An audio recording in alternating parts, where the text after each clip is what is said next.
Au cœur de la mêlée, notre émission du lundi soir sur Sud Radio, émission de rugby bien sûr avec Yohan Huget et Philippe Spanghero. Au sommaire ce soir, une émission spéciale 15 de France.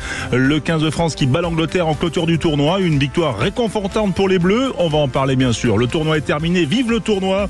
Quels sont les enseignements pour cette édition 2024 post-Coupe du Monde? On en parlera avec nos invités également. Jean-Marc Lermé, le vice-président de la Fédération en charge du 15 de France.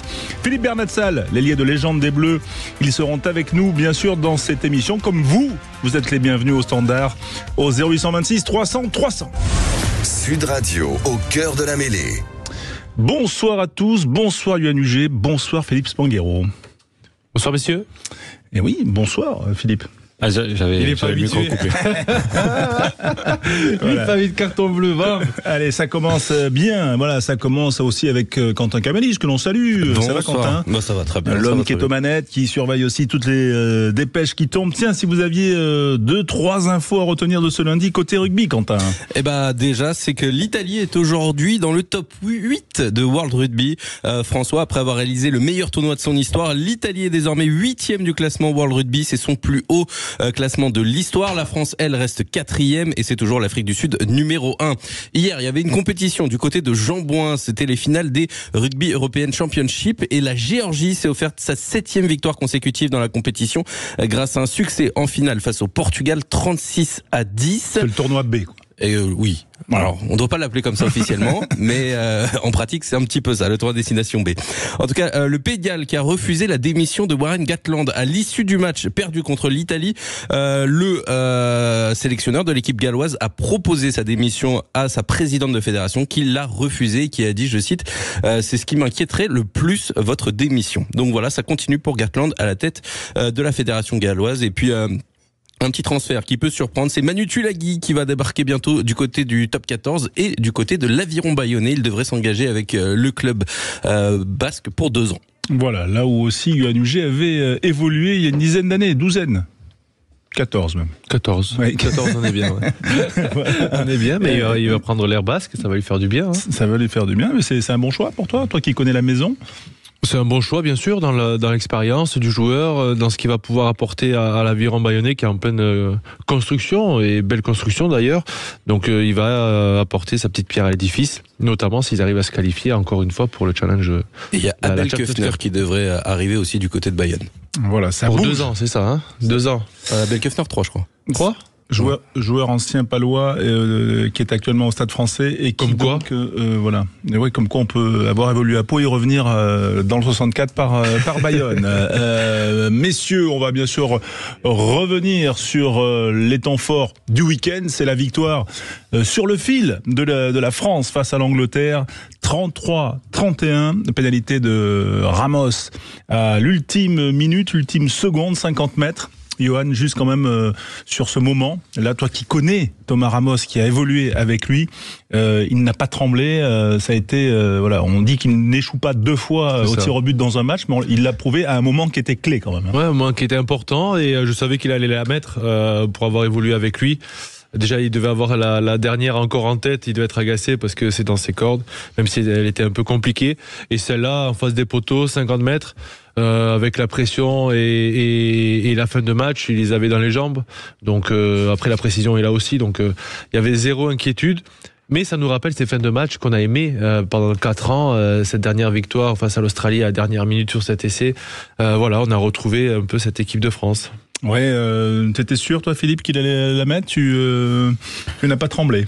Bah, je tremblais plus que lui visiblement parce que en effet malgré la qualité de Ramos et puis ses stats quand même sur la réussite au pied, il y a la gagne au bout en fin de match après un match plein, donc elle était quand même lointaine, mais en tous les cas ça démontre le caractère quand même du garçon. C'est quand même un très très grand champion et il s'est imposé comme un de ces grands leaders du 15 de France. Oui, il a été effectivement l'un des joueurs marquants de cette édition 2024. On va y revenir avec notre invité qu'on accueille. C'est Jean-Marc Lermé, vice-président de la Fédération en charge du haut niveau et du 15 de France. Bonsoir Jean-Marc. Bonsoir à toute l'équipe. Merci d'être avec nous en direct sur Sud Radio. Voilà, 48 heures après cette fin de tournoi Destination 2024. Alors, Jean-Marc, est-ce que cette victoire, même sur le fil, même de 2 points, est-ce que quand on gagne un crunch, on réussit le tournoi ?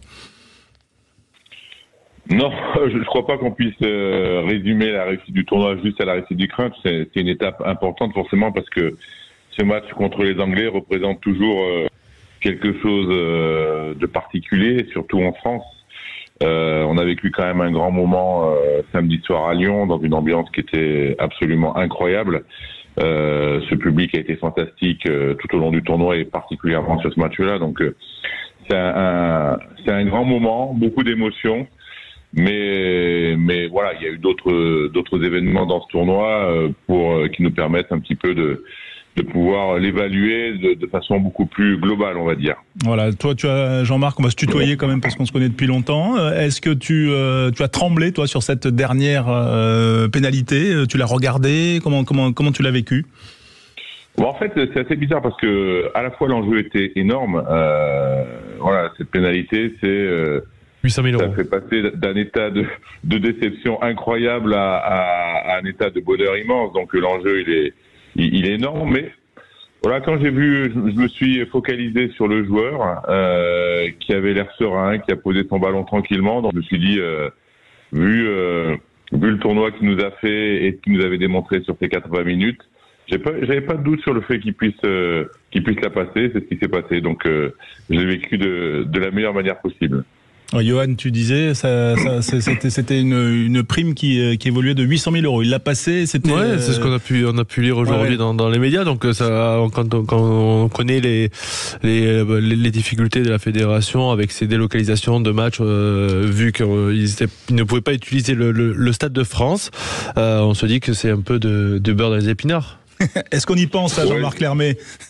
Ouais, je vais répondre à ça parce que bon. C'est quelque chose qui m'a un peu surpris là sur début de semaine, cette info qui a fait le tour des médias de cette prime de 800 000 euros. Au début, on pensait qu'elle était pour Thomas, donc je me suis dit c'est incroyable. Non, mais je trouve que il y a tellement de choses beaucoup plus importantes que ça à dire autour de ce match-là, de cette victoire, de ce coup de pied, et sachant qu'en plus. L'info elle est incomplète parce qu'effectivement si on compare le delta entre la deuxième et la troisième place en termes de recettes, effectivement ça fait 800 000 euros, mais il faut rajouter à ça aussi le delta des charges qui sont associées. Donc vous avez à la fois une recette qui est liée à une prime qui est versée par la société qui gère le tournoi à destination, et c'est vrai que cette prime elle se monte à 800 000 euros, mais en face vous avez aussi des charges, des primes, des frais que vous avez à verser à la Ligue nationale du rugby en fonction du classement du tournoi, aux joueurs aussi, parce que il y a des primes qui sont versées aux joueurs, donc il y a des plus et il y a aussi des moins, et que le résultat il est loin d'être le résultat net, on dirait il est loin d'être de 800 000 euros, mais enfin bon, je ne veux pas m'attarder là-dessus parce que pour moi il y a tellement de choses beaucoup plus intéressantes que ça à évoquer. On va les évoquer. Philippe Sanguero est là également. Philippe, pour Jean-Marc. Non, Jean-Marc, écoute, tu disais que, en effet, ce match, il amenait beaucoup de bonheur et tu l'as dit quand même, sans employer les mots, mais il y a quand même d'autres événements qui se sont passés dans ce tournoi. On a eu un tournoi un peu étrange dans son début pour les Bleus, et puis on a vu aussi le parcours des adversaires en cette fin de tournoi qui remet quelque part en perspective, je trouve, la victoire en Écosse, où on a été assez dur avec nos Bleus, et ce match nul à domicile contre l'Italie. Aujourd'hui, quel est le constat général du niveau de cette équipe de France? Alors, il est vrai que voilà, quand on attaque un tournoi, quand l'équipe de France attaque un tournoi à destination, c'est pour le gagner. Donc, quand on termine deuxième, on peut pas se dire que le tournoi réussit. Mais malgré tout, est-ce qu'on ressort plus fort de ce tournoi? Moi, je pense que oui. Est-ce que le groupe est plus solide qu'au début du tournoi? Je pense que oui. Est-ce qu'on a appris des choses? Je pense que oui. Est-ce qu'on a créé des émotions incroyables à notre environnement? Oui. Donc, sur tous ces aspects-là, je considère qu'il y a plein de choses positives sur ce tournoi. Effectivement, la grosse claque marseillaise contre l'Irlande nous a fait mal, nous a fait très mal.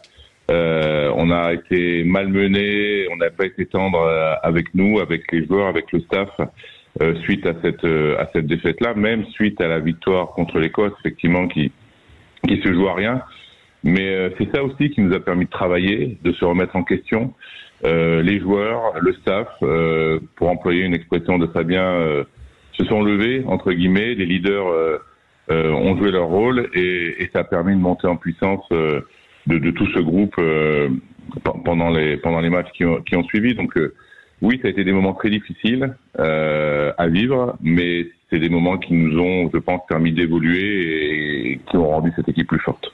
Et merci pour la transparence, et je rebondis sur un point. Je pense que nous, observateurs, on a été surpris en début de tournoi par la position de Fabien, assez sûr de lui dans le fait de dire que ce groupe constitué en début de tournoi, à 80 ou 90%, il allait aller jusqu'à la Coupe du Monde 2027. On voit qu'avec les aléas de blessures, etc., finalement, dès ce tournoi, il y a des joueurs qui étaient peut-être pas prévus aussitôt sur le plan de la feuille de route qui ont été intégrés.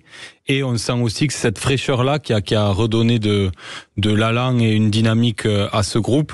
Quelque part, est-ce que le constat aussi, c'est de se dire que 2027, c'est très loin et que finalement, on a trop peu de certitudes et qu'il faut y aller peut-être un peu plus step by step? Oui, exactement. Quand on voit aujourd'hui ce contexte rugbystique français et les exigences qu'il y a derrière, que ce soit au travers de la compétition des clubs, au travers de ces matchs internationaux qui deviennent de plus en plus durs et de plus en plus intenses année après année. Quand on voit l'Italie cette année et le niveau à laquelle cette équipe joue, on se dit que tous les matchs sont difficiles et que 3 ans, 4 ans, c'est très long et qu'on ne sait pas ce que seront les joueurs dans 4 ans à ce rythme-là.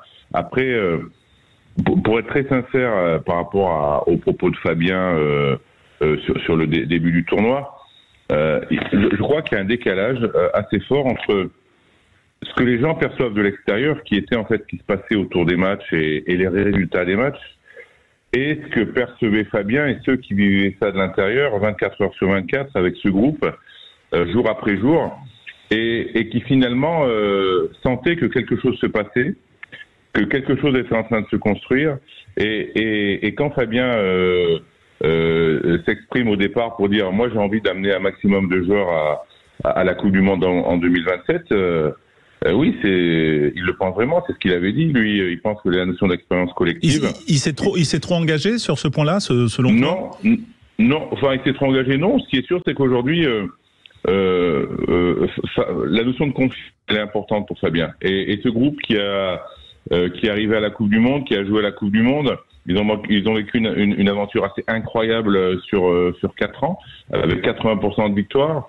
Ben effectivement, une aventure qui s'arrête brutalement d'un point contre le futur champion du monde et avec une équipe qui malgré tout est pas si âgée que ça, a pas tant de sélection que ça et avec l'idée de se dire on va capitaliser sur cet énorme travail qui a été fait pour arriver plein fer à la Coupe du Monde dans 4 ans avec une grosse expérience collective avec des joueurs au sommet de leur art. Après, la réalité qui s'offre à nous impose effectivement des changements, mais il faut pas la notion de jeunisme, être extrémiste dans les changements. Je crois que c'est pas du tout la façon de faire de Fabien et des gens qui fonctionnent avec lui. Donc il s'adapte, mais en tout cas au moment où il a dit ça, je pense que c'était sincère et il a eu raison de le dire. Jean-Marc Lermé, vice-président de la Fédération en charge du 15 de France. Mercredi, Fabien Galtier tient une conférence de presse, j'imagine bilan du tournoi ou pour nous annoncer autre chose. Et est-ce que c'est vous qui lui avez suggéré de la faire? Est-ce que c'est toi? Non, c'est pas moi. C'est pas moi qui lui ai suggéré de la faire. Non, mais t'es son référent entre guillemets. Enfin, t'es. Ouais. En fait, Fabien, il écoute beaucoup, on échange beaucoup. C'est vrai qu'on a souvent des moments de partage. Quasi quotidiennement, j'échange avec lui, mais comme il échange avec tout un tas d'autres personnes à l'intérieur de son staff ou même dans son environnement proche, et qu'à partir de là, c'est lui qui prend les décisions. Et que Fabien, dès après le match, il a souhaité faire un bilan. Faire un bilan de ces quelques semaines.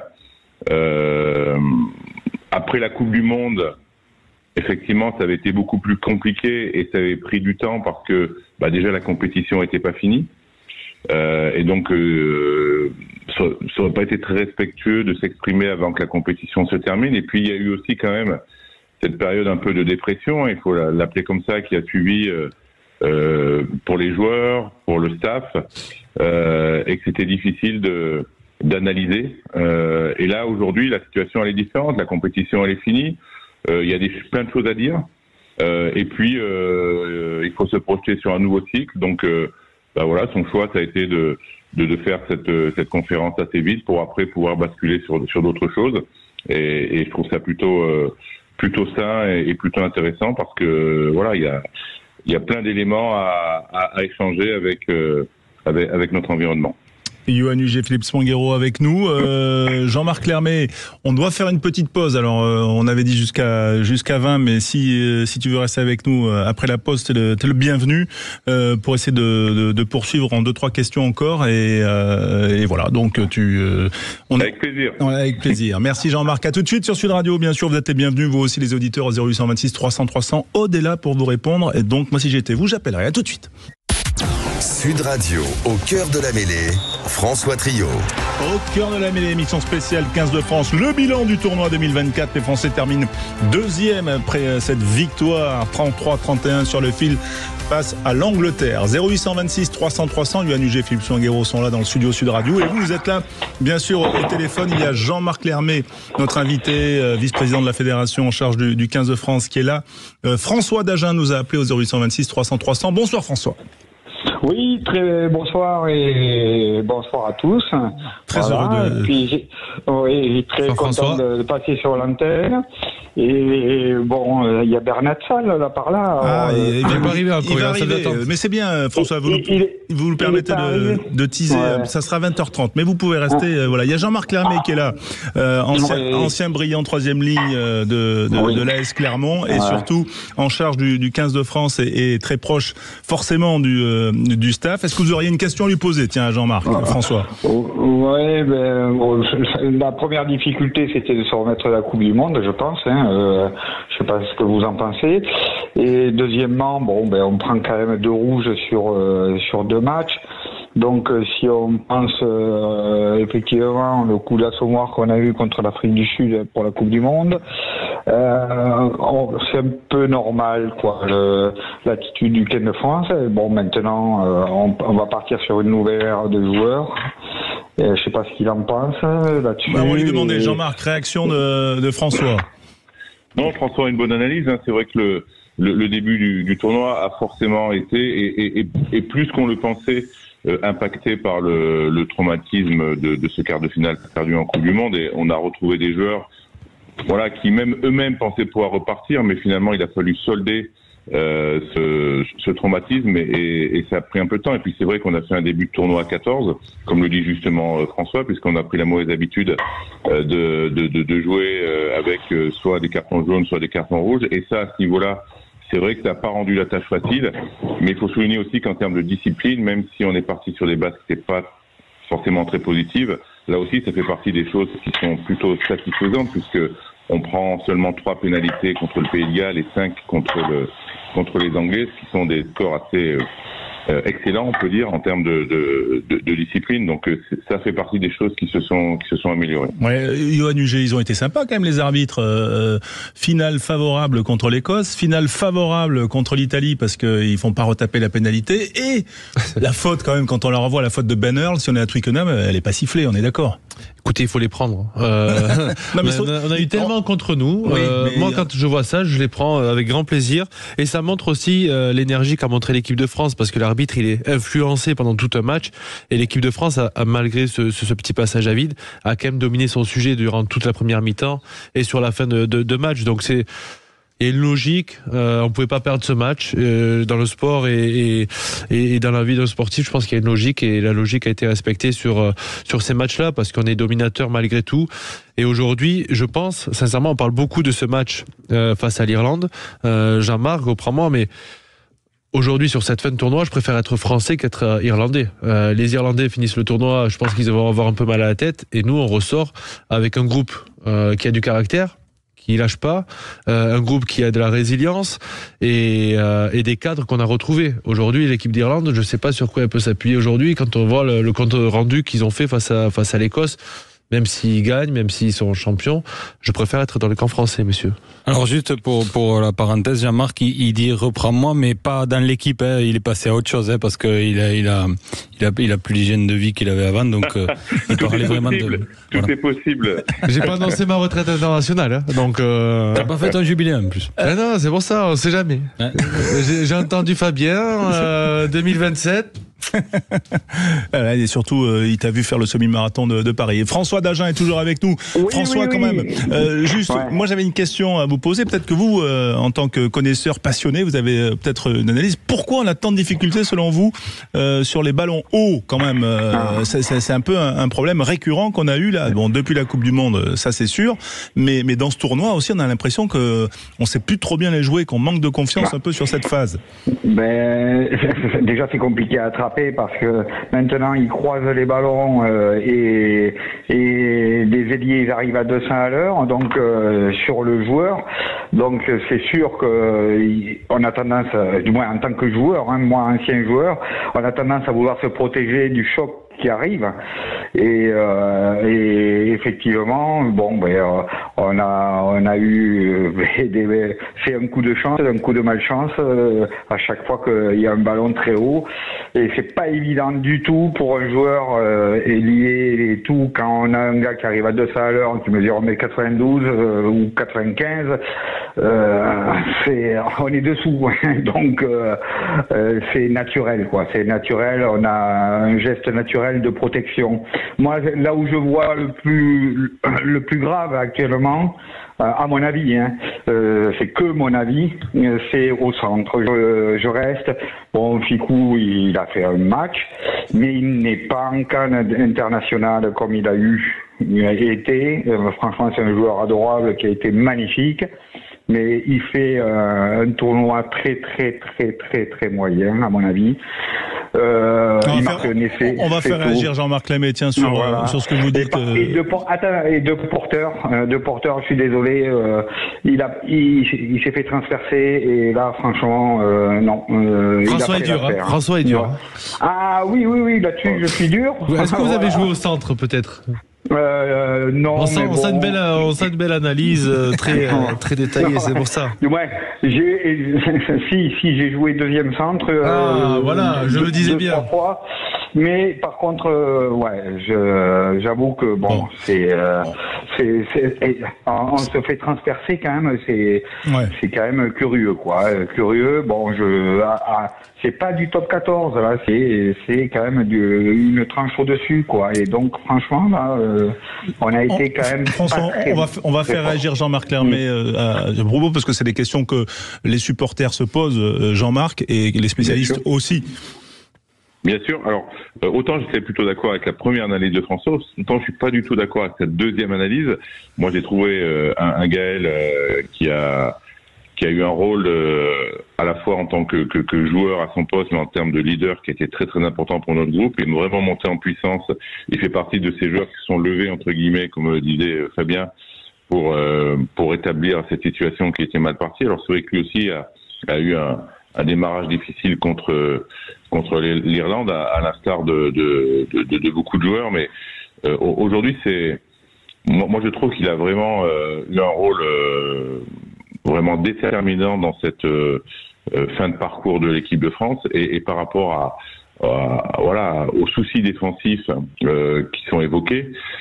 Oui, effectivement, on a connu des périodes où l'équipe de France était plus performante, mais je crois que aujourd'hui en rugby, la défense c'est pas un homme. La défense c'est une organisation.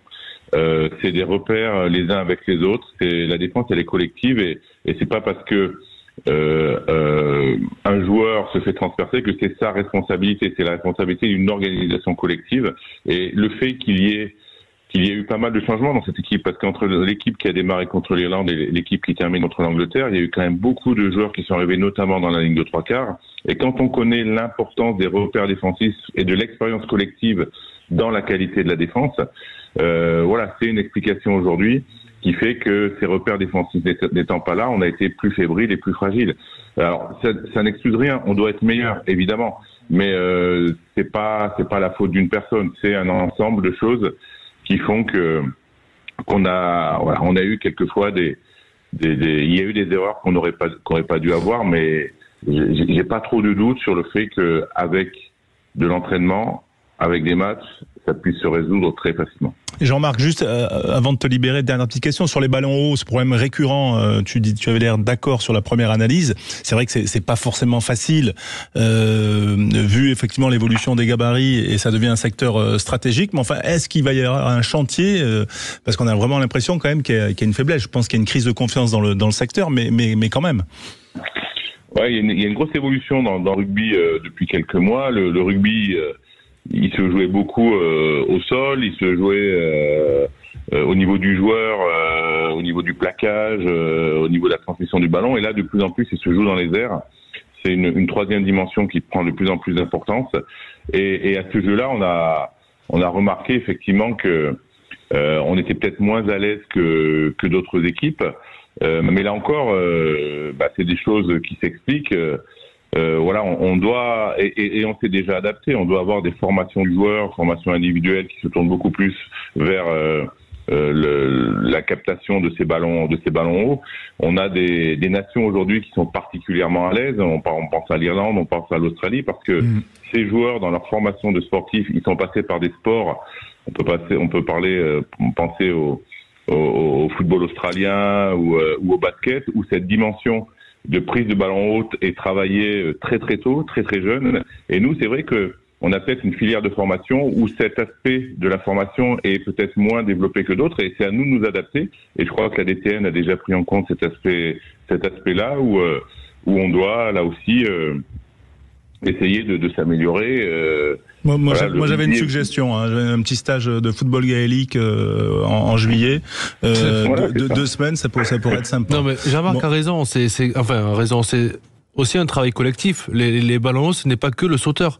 Le sauteur, il faut vraiment que les autres parties, les centres et les ailiers, s'ils ne vont pas au ballon, protègent le sauteur. Et une fois que le sauteur sait qu'il est en confiance et qu'il est protégé, je pense que la moitié du travail est fait. Et c'est un travail collectif malgré tout, un bon timing et d'être bien protégé quand on va remettre le pied au sol, parce que quand c'est la guerre, comme on a pu voir ce week-end, on est très attendu quand on remet le pied à la retombée. Et la notion de confiance est tellement importante aussi quand on voit ces ballons arriver très très haut et quand on voit les adversaires arriver. Et il faut reconnaître aussi qu'on a des nouveaux joueurs. On a des garçons comme Barré, comme Biel-Biarré, qui arrivent et qui sont des joueurs qui, de par leur place, reçoivent en priorité ces ballons-là. Et donc là aussi, il y a, avec la confiance, avec le temps, avec l'expérience, nos joueurs vont devenir de plus en plus à l'aise dans ces phases-là. Jean-Marc, on va te remercier. Moi, j'ai mon réalisateur, si je veux garder sa confiance, faut que je respecte le timing. Et là, je l'ai explosé. Merci Jean-Marc Lermet d'avoir été avec nous, vice-président en charge du 15 de France, toujours le bienvenu sur l'antenne de Sud Radio. On se retrouve dans un instant. François reste avec nous. Philippe Bernatsal va arriver, bien sûr. Et à tout de suite sur Sud Radio. Sud Radio, au cœur de la mêlée, François Trio. Au cœur de la mêlée avec vous, les auditeurs passionnés de rugby, pour débriefer de ce tournoi des 6 nations, émission spéciale 15 de France, UANUG, Philippe Spanghero. Toute l'équipe est là, bien sûr, soudée et réunie pour accueillir Philippe Bernatsal, notre invité, ancien ailier de légende du 15 de France. Il y a beaucoup d'ailiers quand même ce soir autour du plateau de Sud Radio. Salut Fifi.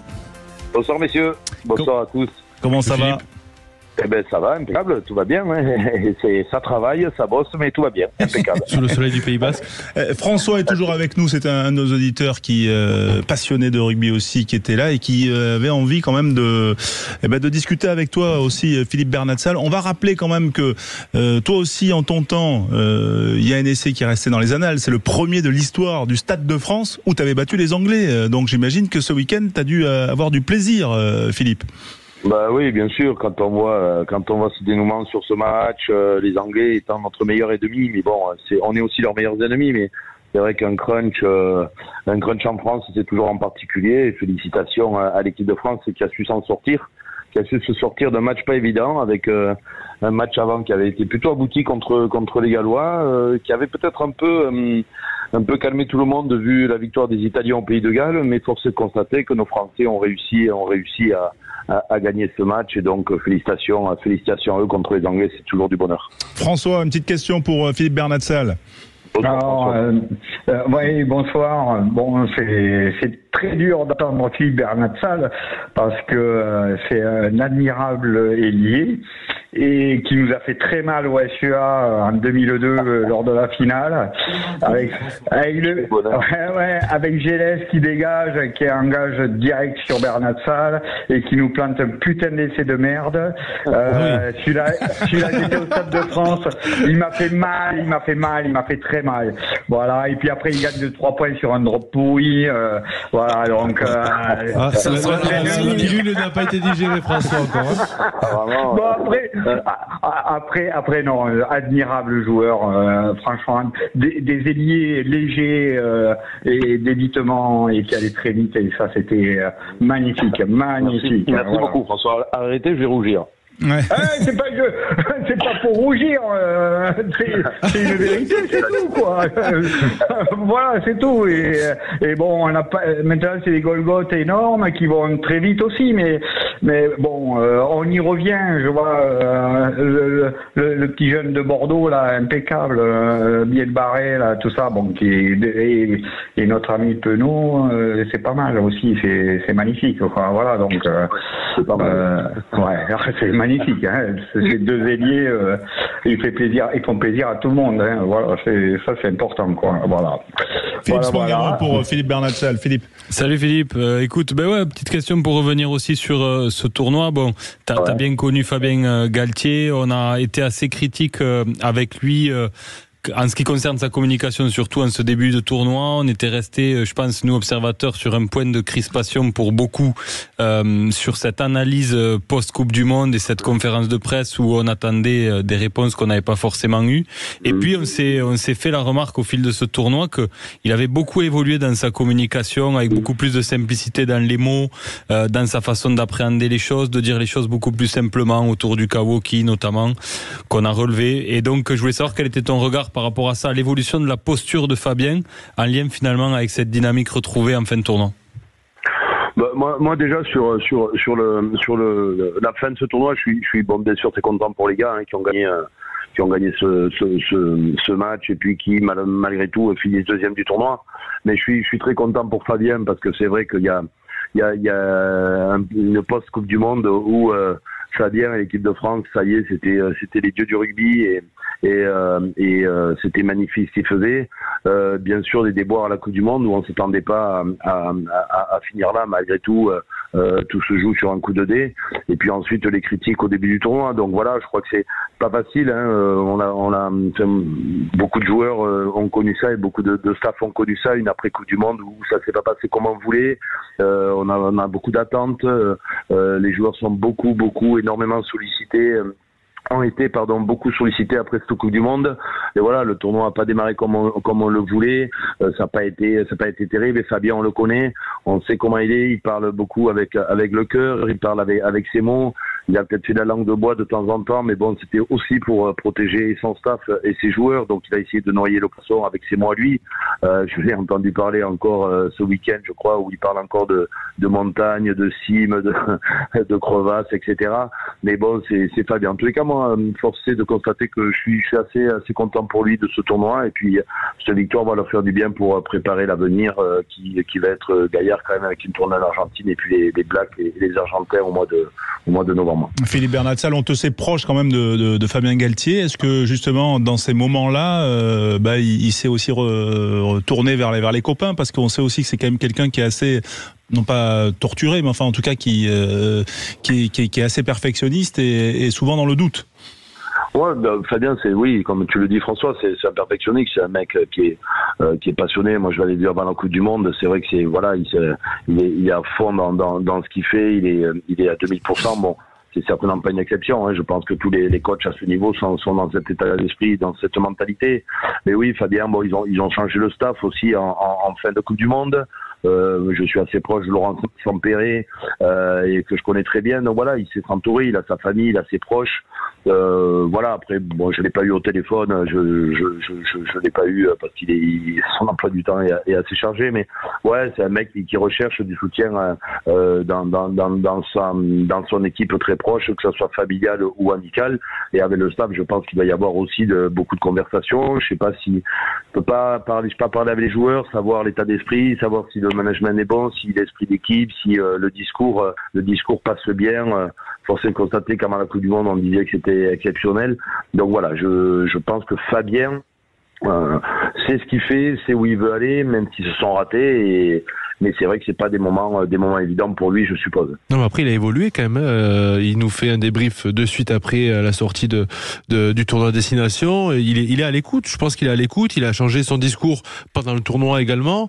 Voilà, on a dit qu'il nous prenait un peu les gens de haut, et je pense que il a été à l'écoute de tout le monde et de tout ce qui se disait, comme il a pu le dire aussi en conférence de presse. Je pense pas que ce soit dans son état d'esprit de prendre enfin, je le connais moi plus personnellement, amicalement que professionnellement, Fabien. Et je pense pas que ça soit dans son état d'esprit et dans sa mentalité de prendre les gens de haut et de vouloir faire un peu le prétentieux, l'orgueilleux. Non, bien sûr, c'est ce qui se disait en dehors. Hein. Oui, ce qui se disait en dehors, mais connaissant très bien, je sais que c'est, voilà, quand il parle, bon, Fabien, ceux qui le connaissent savent, que c'est ami poète, bonjour, hein, mais avec du respect et toujours très entier dans ce qu'il dit. Alors, il le dit avec ses mots à lui, mais en tous les cas, et comme tu dis, bien sûr qu'il s'est adapté un petit peu à tout ce qui s'est dit sur sa communication depuis des années maintenant, des mois maintenant, surtout pendant et après la Coupe du Monde. Donc voilà, bien sûr que Fabien est quelqu'un d'avant tout très intelligent et qui sait aussi s'adapter à ce que les gens pensent et disent. François, toujours avec nous, François d'Agen. Vous en pensez quoi, vous, de Fabien Galtier, de sa communication post-Coupe du Monde et de son évolution pendant le tournoi, François? Moi, je l'admire. C'est un lotois, c'est un gars comme moi, je suis de Cahors, moi. Et franchement, c'est... Vous êtes de Cahors ou d'Agen? On ne sait plus, François. J'habite à Agen et je suis originaire de Cahors. On est perdu. Voilà. Non, il faut pas être perdu, c'est comme ça, c'est la vie. Moi, bon, mais en attendant, c'est un mec extra. Il est déroutant par moments. C'est exactement les personnages qu'il faut... parce que après la communication, je pense que ça va être compliqué au niveau national. Il y a toujours des journalistes et des gens autour qui cherchent ou des photographes parfois même quand ils se voilà. Alors que je trouve que il a mené son équipe, il la vit, il est avec chaque joueur et franchement c'est un mec extra. Voilà, ça fait partie des gens que j'aurais aimé connaître, alors que j'ai pas eu la chance de rencontrer à Montgesti chez lui là-bas dans le secteur, parce que moi je traîne un peu dans ces coins là, et voilà, donc vers chez lui là, a priori vous n'êtes pas nombreux dans ces coins là, donc normalement quand vous y êtes tous, vous vous croisez. On se croise un petit peu, ouais, c'est un peu le désert quoi, mais bon, c'est très agréable. Je sais où il est, je sais, mais franchement c'est un gars pauvre, il est surprenant quoi. Il faut qu'il continue. Je dis un mot rapidement, très rapide, parce que on s'occupe de l'équipe des Hospitaliers à Agen et nous avons gagné notre partie contre l'équipe de Météo Toulouse. Et c'est un championnat qui se fait et Corpo, voilà. Et donc on est trop content parce que bon, en reprise après Covid, on n'avait plus d'équipe et ça faisait 3 ans qu'on ne jouait pas. On est 5e pour l'instant dans la poule, et puis ça continue. On est très content de notre résultat. Voilà. Et les Toulousains, ils seront contents. C'est fou ça. Dès qu'on bat Toulouse, on est content. C'est incroyable. J'ai jamais compris ce principe-là. Bon, merci François d'avoir été avec nous. Merci. Ouais, bon courage à tous et super. Continuez comme ça, c'est génial. C'est trop bien, quoi. Merci François. Merci. 0826 300 300 sur Sud Radio. Philippe Bernatsal est là. Philippe Bernatsal, quand même. Coupe du Monde 99, on rappelle, vice-champion du monde. Tiens, s'écouter un petit souvenir, Philippe, parce que je pense que c'est peut-être depuis il y a que quelques jours qu'on vous en a pas parlé de ça. Écoutez. Richard Dourte les a gênés l'arbitre. Vas-y Olivier. Attention, retour de Wilson. Vas-y Olivier. Il a Bernard Salle avec lui. Il va peut-être marquer. C'est Philippe Bernard Salle. Et c'est Bernard, c'est fabuleux. Le pire, c'est qu'Olivier, il a fait tout ça pour rien. Les Français sont en finale. Voilà. Olivier a fait tout ça pour rien, c'est fou. Je voulais pas le laisser marquer, c'est quoi. T'as raison, laisse pas laisser marquer les avants. Non, mais surtout, Philippe, quand on parle de cet essai, tu dis non, mais bien sûr, il est devant, mais je sais que je vais le rattraper. Enfin, je veux dire, c'est une évidence. Hein, c'est évident. Hein, oui, bon, c'est Magne. Hein, voilà, il allait vite quand même, Olivier Magne. Tiens, juste un mot quand même sur ton regard sur les ailiers. Voilà, Johan est dans le studio, c'est 3 générations d'ailiers avec ceux qui jouent aujourd'hui, la jeunesse Bielbiarré notamment, et de l'autre côté Damien Penaud. Qu'est-ce que tu en penses? Et j'aurais une question également sur le premier essai français. Si tu avais été à l'aile gauche, qu'est-ce que tu en aurais pensé? Alors, l'aile gauche? Eh ben oui, c'est Barré, il sert pas Bielbiarré. Est-ce que je voulais savoir? On va commencer par celle-là. Tiens, Philippe, comment tu l'aurais vécu toi en tant qu'ailier? Redis-le, l'essai. Non, mais il doit donner extérieur ou pas, Barré pour Bielbiarré?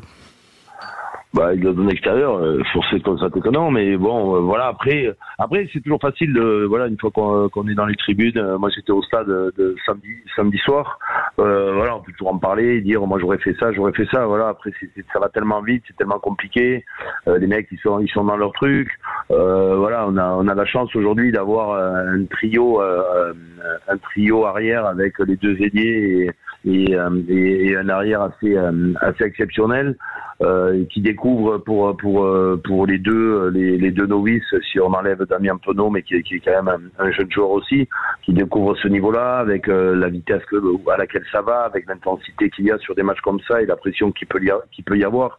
Donc oui, alors je parle des 3, mais avec les autres joueurs qu'il y a eu avant pendant ce tournoi, parce qu'on peut pas non plus dire que tout ce qui était avant ce match-là était catastrophique et dégueulasse. Donc voilà, mais oui, c'est des jeunes joueurs qui sont incroyables. Je suis rentré dimanche matin dans l'avion, il y avait Damien Penaud qui était dans l'avion avec son collègue centre de Bègle. Les mecs ils sont c'est des Olivier Magne, c'est incroyable, il faut 1m90, il faut 100 kilos, ils sont gaillards, ils ont les bras on dirait mes cuisses. Donc voilà, c'est des mecs qui sont pétris de talent et qui je suis persuadé vont devenir exceptionnels dans les quelques mois à venir. Donc voilà, je suis très très très content de voir jouer ces mecs là. Ludovic est avec nous, il nous appelle au 0826 300 300. Ludovic, bonsoir, tu nous appelles de Mont-de-Marsan.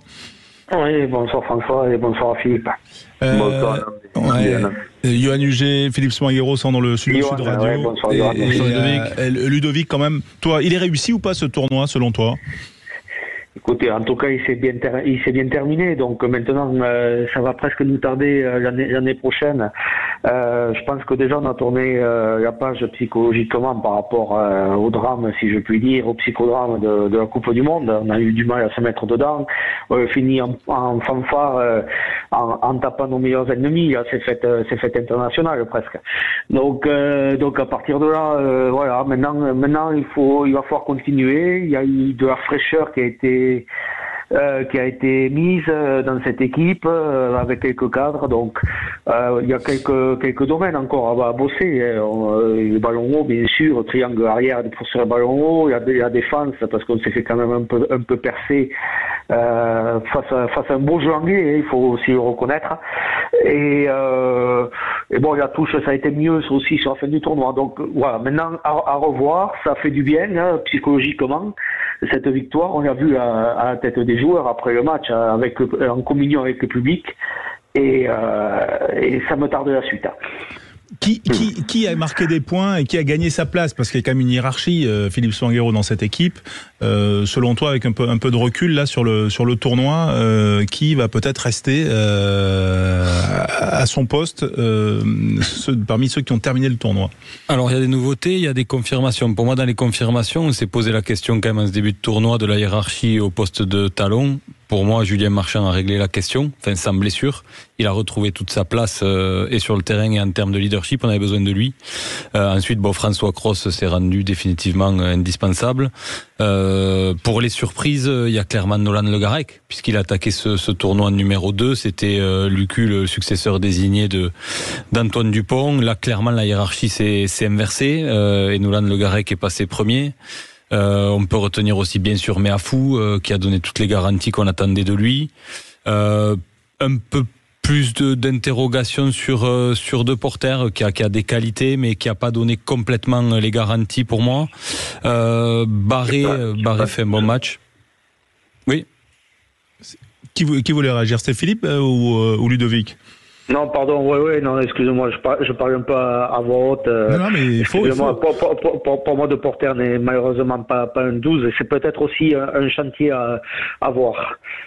C'est vrai que c'est surprenant de le voir évoluer à ce poste. Enfin, c'est pas habituel de le voir évoluer à ce poste à l'UBB. Donc, il y a une question à se poser. Voilà pour moi les grands enseignements qu'on peut tirer. Puis après, Ramos qui est indispensable ou qui joue, et il y a une vraie question à se poser. C'est-à-dire que on se dit qu'on a du mal à l'imaginer 10 de l'équipe de France à terme avec le retour de Romain Ntamak.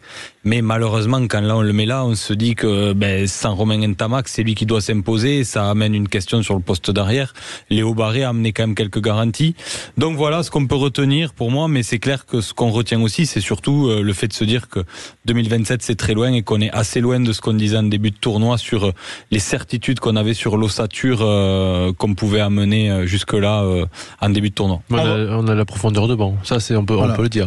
On étoffe la profondeur de banc. Allez, on va continuer ce débat avec Philippe Bernatsal, avec Yoann Huget, avec Ludovic, notre auditeur de Sud Radio de Mont-de-Marsan, et Philippe Spanghero, vous bien sûr au 0826 300 300. À tout de suite. Sud Radio, au cœur de la mêlée, François Trio. Au cœur de la mêlée, Yoann Huget, Philippe Spanghero, nos invités, Philippe Bernatsal, Ludovic de Mont-de-Marsan, et on accueille Corentin de Mourinx. Bonsoir Corentin. Bonsoir François, bonsoir à tous. Voilà, l'équipe se renforce bien sûr parce qu'on est sur un débat. Tiens, Yoann Huget, on voulait développer Ramos. C'était intéressant ce que disait Philippe. Plutôt, il faut qu'il soit sur le terrain. Voilà, on a vu son leadership, il est forcément ressorti. On a même l'impression que c'est lui qui imprime le style de jeu. C'est-à-dire que s'il décide qu'on fait de la possession, on abandonne la dépossession. Et puis, et s'il alterne, voilà, on a l'impression que c'est lui le régulateur. Est-ce qu'il peut venir titiller ce poste de numéro 10 et devenir numéro 1 des numéros 10? Non, son poste c'est arrière. Il a cette faculté-là à pouvoir jouer 10. Il a gagné 2 titres en numéro 10 avec le Stade Toulousain. Mais son poste arrière, c'est là où il peut voir, il a un peu plus de champ, un peu plus de vision et un peu plus de temps pour prendre toutes ses décisions.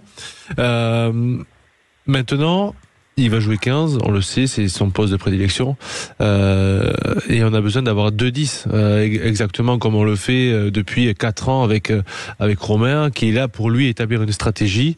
On a vu quel était son poids durant son absence.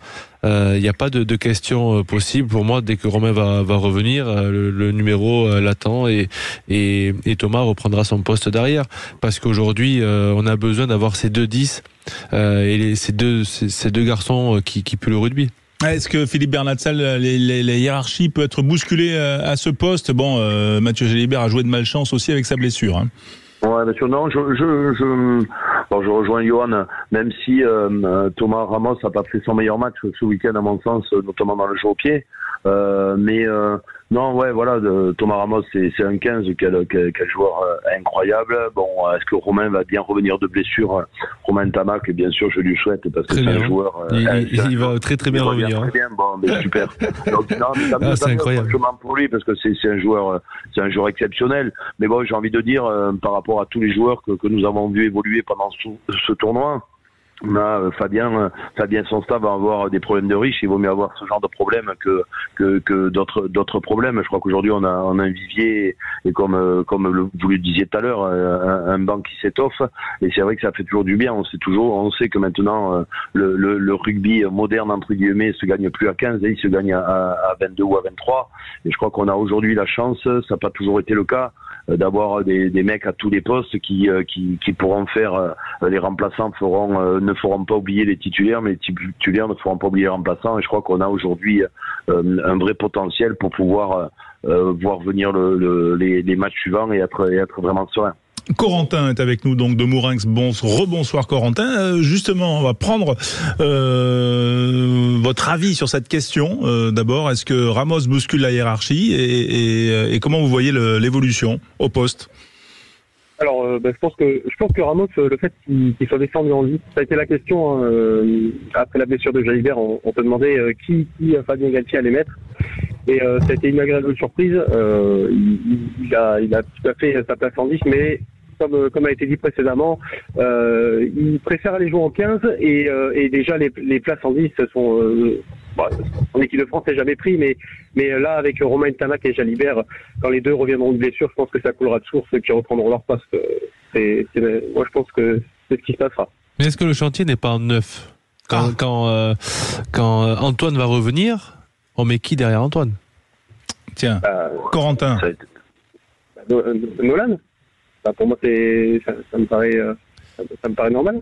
Après, parce que la complémentarité entre Antoine et Maxime Lecu était intéressante aussi. Antoine jouait, apportait toute sa vitesse et Maxime Lecu était là pour canaliser un peu tout ça, garder le score. Voilà, il était ce régulateur un peu et cette complémentarité. Là, on a deux excellents joueurs au poste de numéro 9, à peu près avec un jeu à peu près similaire. Intéressant, Corentin. Après, oui. Alors c'est Philippe, hein, Philippe. Ouais, c'était moi. Non, après je dis, après bien sûr, il y a Antoine Dupont. Aujourd'hui, force est de constater que ce sera le numéro 1 indiscutable. Enfin pour moi, en tous les cas, parce que c'est Antoine Dupont. Maintenant, il y a aussi les carrières sont longues, les saisons sont difficiles. Il y a des formes du moment, on le sait tous, et il y aura toujours un qui sera un petit peu en dedans par rapport à l'autre sur les moments venus pour avoir des sélections en équipe de France. Alors c'est sûr que si les trois joueurs sont au même niveau de forme physique, mentale, morale et dans le jeu, ça sera très compliqué de faire des choix. Mais on sait très bien que quand les grosses compétitions arrivent, les tournées arrivent, il y a toujours un mec qui a un pet de travers, qui a le moral un petit peu en dedans à ce moment-là pour pouvoir assumer un tournoi ou une tournée ou une Coupe du Monde. Et voilà, et donc ça sera, je pense, plus naturellement que mais si les trois sont en forme, Philippe, tu mets qui? C'est ça qu'on veut savoir. Non, ouais, ça, je suis d'accord. Si les trois sont en forme, je mets Romain. Et puis après c'est un choix. Je sais pas, ce sera un choix du staff. On peut pas. Moi, je sais pas. Enfin, je suis pas capable de dire aujourd'hui. Non. On l'aura pas sur ce terrain-là, Philippe Bernat-Salle. C'est pas me mouiller, Johan. C'est de juste dire. Après, moi, je suis pas capable à mon niveau de connaisseur du rugby de dire que Maxime Lucu est plus fort que Le Garec. Je sais pas le dire. Non, on sait en termes de complémentarité. Pourtant, il y en a qui ont un niveau rugby bien plus faible que toi qui l'affirme, hein, et qui sont beaucoup. D'accord. Non, voilà. Après complémentarité, je pense que Maxime ou Nolan sont deux joueurs exceptionnels, culottés. Force est de constater que Le Garec, il est rentré dans une équipe de France aussi où tu joues le Pays de Galles, tu mets 50 points, tu joues des Anglais avec une équipe plus revancharde et plus solide devant. Maxime, il a joué le début du tournoi où tu te fais chier contre toutes les équipes, où tu as le paille de devant qui est pas en bonne situation et qui est plutôt en difficulté. Donc Maxime, il a joué aussi le tournoi où ça a été compliqué pour lui. Il y avait pas cet élan qu'il y a eu par exemple contre les Gallois où tu mets 50 points, tu leur as marché dessus et c'est plus facile à jouer derrière. Voilà. Philippe, pas d'excuses, mais les deux joueurs pour moi sont. On va demander le tiercé des numéros 9 à Corentin et Ludovic. Corentin d'abord. Oui. Il y aura qui, Dupont et qui derrière Dupont? Oui, Dupont en numéro 1, je l'ai vu au Seven à Los Angeles, j'ai trouvé que même au Seven il était incroyable, et donc au 15, Dupont. Ensuite, c'est vrai que l'analyse par rapport à Lucu, le fait que quand il arrive en remplaçant et qu'il calme le jeu, qu'il calme le score, c'est vrai que c'est une analyse qui est correcte. Mais j'ai très bien aimé Le Garec. J'ai vraiment. Donc Le Garec en deux pour vous, Corentin, et Ludovic pour toi. Pareil, le Garec en 2, et puis on a vu qu'il y a toute la fraîcheur qui a amené au sein du groupe. Donc même si on a besoin d'un gestionnaire, et je pense que le Garec avec expérience, il sait temporiser aussi. Voilà, c'est le mot de la fin, messieurs. On va vous remercier. Ludovic et Corentin nous avaient rappelé au 0826 300 300. Philippe Bernatsal, parce qu'on vous appelait, on vous donnera pas le numéro, mais en tout cas, c'était un plaisir de t'avoir avec nous. 06. Voilà. 06, mais il a un numéro assez facile à retenir. Et Philippe Spanghero est avec nous. Yoann Huget, bien sûr. Quentin Cabanis et puis Aude et toute l'équipe, Clément également, qui était là pour les réseaux sociaux, Clément Combe, bien sûr. On se retrouve ce week-end, 15h, le top 14, 19e journée. Il y aura un Toulon-Montpellier, puis il y aura dimanche soir aussi un UBB Toulouse. Excellente soirée, les clés d'une vie, Jacques Pessia. À tout de suite.